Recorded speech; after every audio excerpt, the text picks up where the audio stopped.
हाय, good morning. आज का जो वर्ड है वो काफ़ी फेमस वेल नोन वर्ड है। वो है योगा। अगर देखें तो योगा है क्या? Right breathing, right posture.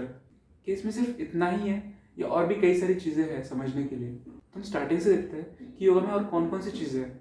Yoga जो वर्ड है वो योग इस वर्ड से आया हुआ है, और जो योग वर्ड है वो एक संस्कृत वर्ड है युज, उससे आया हुआ है। युज का जो मीनिंग है वो है यूनाइट, यूनिफिकेशन, कोई भी दो चीज़ों का मिलना। तो हम जब योगा करते हैं तो ऐसी कौन सी दो चीज़ें हैं जो मिलती है, यूनाइट होती है।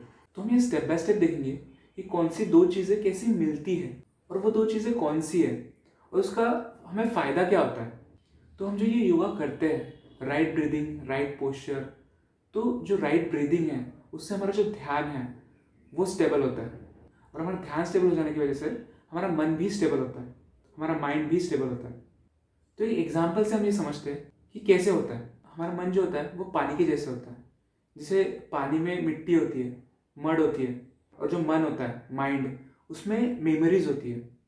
जैसे हम पानी को हिलाते हैं तो जो मिट्टी होती है वो ऊपर आ जाती है, पानी डिस्टर्ब हो जाता है, मडी वाटर हो जाता है, पानी अनक्लियर हो जाता है। वैसे ही जब हमारा ध्यान मेमोरीज की ओर जाता है तो हमारा मन डिस्टर्ब हो जाता है, मडी हो जाता है, डिस्टर्ब अनस्टेबल वाटर के जैसे हो जाता है। तो रेड ब्रेन से होता क्या है, हमारा जो ध्यान है वो मेमोरीज, थॉट्स से हट जाता है, वहाँ से निकल जाता है। उससे हमारा जो ध्यान है वो स्टेबल हो जाता है, स्थिर हो जाता है। और फिर हम जब डिफरेंट टाइप ऑफ पोस्चर्स करते हैं योगा में तो हमारा बॉडी अवेयरनेस बढ़ता है। हमारा जो ध्यान है वो बॉडी अवेयरनेस पे लगता है, और जहाँ पे हमारा ध्यान होता है वहीं पे हमारा मन भी लगता है। तो इस तरीके से हमारा मन, बॉडी, ये एक हो जाता है। हमारा माइंड एंड बॉडी ये एक होता है, इसका योग होता है। इसीलिए ये योग कहलाता है, क्योंकि इसमें माइंड एंड बॉडी ये मर्ज होता है, ये एक होता है। इससे फ़ायदा क्या होता है? तो जब भी हम किसी चीज़ को देखते हैं या ऑब्जर्व करते हैं तो हम उस चीज़ को वैसे के वैसे ही एक्सेप्ट करते हैं। जो चीज़ जैसी है हम उसको वैसा ही देखते हैं, वैसा ही एक्सेप्ट करते हैं। उसमें अपनी तरीके से कुछ ऐड नहीं करते।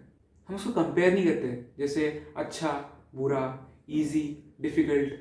जो चीज़ जैसी है हम उसको वैसा ही ऑब्जर्व करते हैं।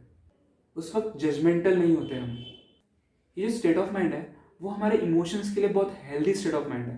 और किसी भी फील्ड में या किसी भी चीज़ में प्रोग्रेशन करने के लिए या डेवलपमेंट करने के लिए ये स्टेट ऑफ माइंड सबसे अच्छा होता है। योगा प्रैक्टिस से हमारा जो ध्यान है वो हमारा मेमोरीज पे नहीं जाता। इसलिए हम जो चीज़ जैसी है उसको वैसे ही ऑब्जर्व करते हैं, वैसे ही देखते हैं। इसलिए ये चीज़ हमें रिसर्च में, एनालिटिकल वर्क में काफ़ी हेल्पफुल होती है, हेल्प करती है। उसमें ये हमें क्लियर व्यू देता है जो भी हम चीज़ ऑब्जर्व करते हैं उसका। यही स्टार्ट होता है हमारा सेल्फ रियलाइजेशन का जर्नी। और योगा सिर्फ राइट ब्रीदिंग, राइट पोस्चर से नहीं है। जिस भी चीज़ से या जिस भी एक्शन से हमारा माइंड एंड बॉडी ये मर्ज होते हैं, ये एक होते हैं, उस चीज़ को हम योगा बोल सकते हैं। So good day.